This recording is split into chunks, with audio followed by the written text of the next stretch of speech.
It's Ivy Slater, and you're listening to Her Success Story podcast, a show where gutsy businesswomen share their success journey.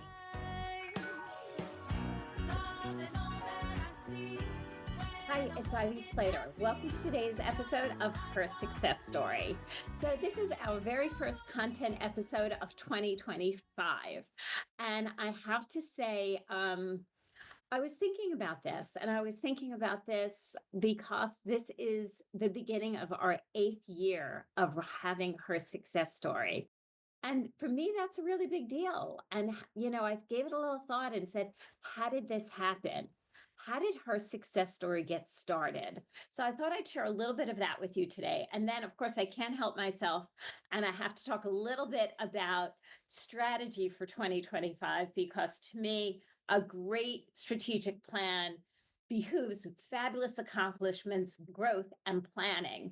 But I'm going to share. I'm going to share this. Her success story started in January of 2018. In 2017, I had a friend who was giving a podcasting class. I took a couple of team members to it, and I was like, and they're like, "Oh, this is going to be great."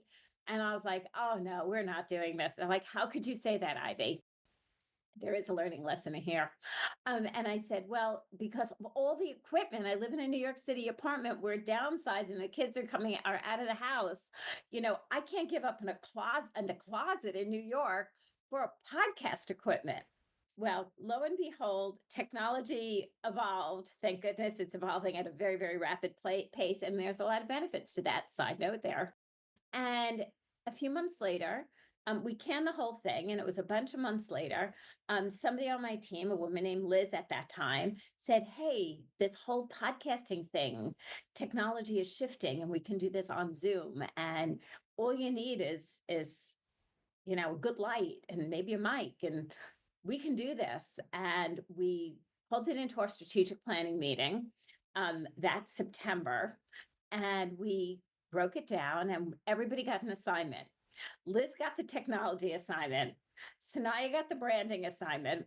And I got the assignment of recording 12 interviews before January 1. So when we launched it, that we would already be a quarter ahead. Yeah, there's a philosophy here at Slater Success that, does not get old. This is how we roll.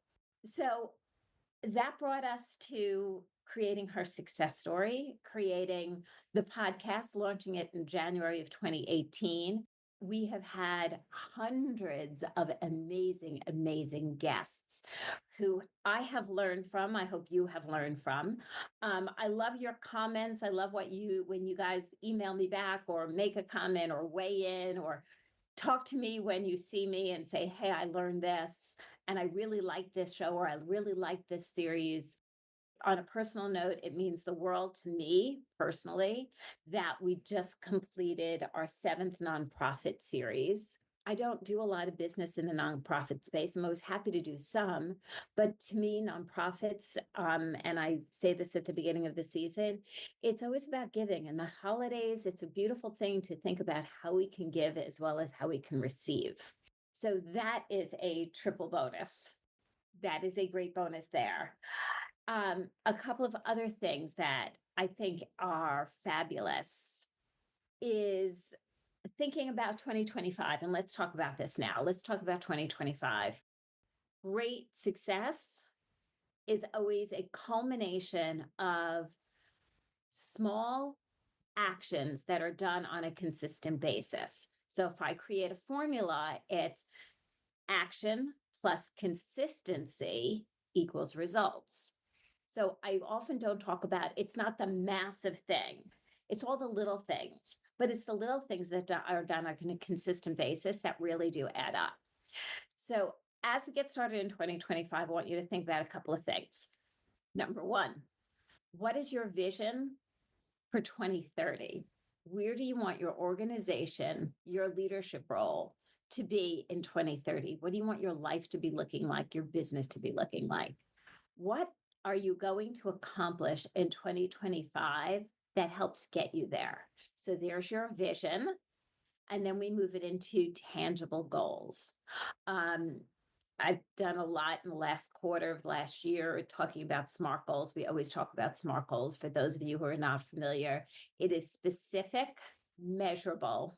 SMART uses the word achievable. I put, when I'm working with my clients, achievable slash action plan, realistic, and the time frame. Right? We must work by deadlines.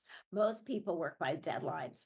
We don't do things because we're supposed to do things. Very often we do things because there is a deadline to get it done, and it raises our game. So put your deadlines in. They're important.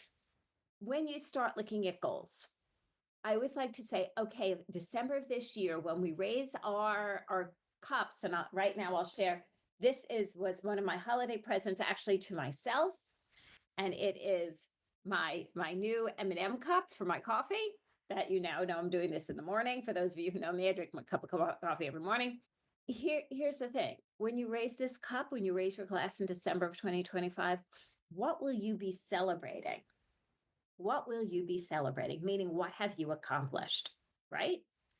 Now, if we create 5 goals for ourselves this year, what is it going to look like? Is it growing your revenue, growing your book of business, growing your career? How are you going to do it? Who are you going to be working with, right? What team members, what do things look like to achieve that? Create your vision, create your tangible, specific goals. Let me just give you an example with specific. Specific does not mean I'm going to grow my book of business. Specific is I'm going to bring in one new client of this value every month. What does it look like for you? And how does that impact? As you grow that, who do you need to help fulfill that? What will that look like for you? All these nuggets matter, right? What is the action? Where are these clients going to be coming from? Right? Are you out networking? Do you get referrals? Are you asking for your existing clients? Would everybody offer me 2 introductions? Not a bad thing to do. I've been doing that since my printing days. There are 2 people you can introduce me to that you think I should know. Why these people? What do you like about them? I've asked my clients that for 30 some odd years, not even just in Slater Success when I'm teaching and training this stuff and helping the clients grow companies. I've been doing that since my 20s, my late 20s when I was in the printing industry. Ask the people who you're already doing business with. It's a beautiful thing to do. Also, your financial plan, your marketing plan, that's what we're talking about, referrals, networking. Are you a speaker? Do you do other online marketing? What is your, Google is right. Are you getting Google reviews? Is it driving business? Are you looking at your analytics? Ladies and gentlemen, numbers tell a story. Read the storybook around your numbers. That's in your financials. That's in your people, how long people stay with you, how big your team is, how quickly it evolves. Your marketing, which is what we're talking about, as well as your sales. What's your conversion rate, right? How many people do I have to have conversations with to bring in one client a month? Know all those numbers. They tell a story for our growth patterns.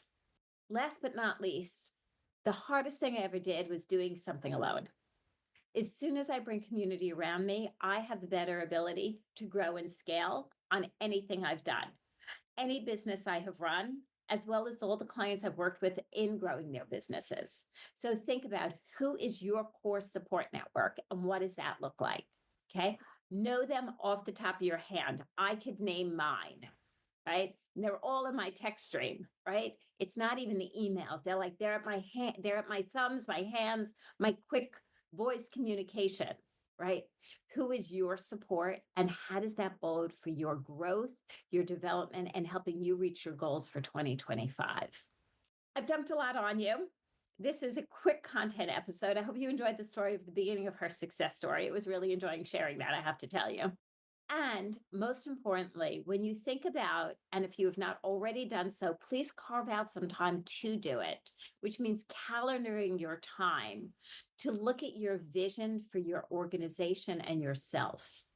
Look at the strategic goals that you are going to accomplish, that not that you're working on, mindset that you will accomplish this year, and put that action plan in place on how you're going to do it. Last but not least, enjoy it. Make sure you're taking time for self-care, taking time to nurture yourself, your body, mind, and spirit. When we do that, we have the energy to build and grow truly for the long game. So thank you for joining me here. I always say this at the end of every episode. Take a breath and identify one takeaway from this content episode. When you identify it, write it down and create your action. Feel free to let me know. Leave it in the notes. Reach out to me at Ivy at Slater Success Coaching. Tell me you listened to this and what your takeaway and what your action is. As a community, when we raise all of ourselves together, we are stronger, we are more powerful, and we have the ability to be more successful. See you next time.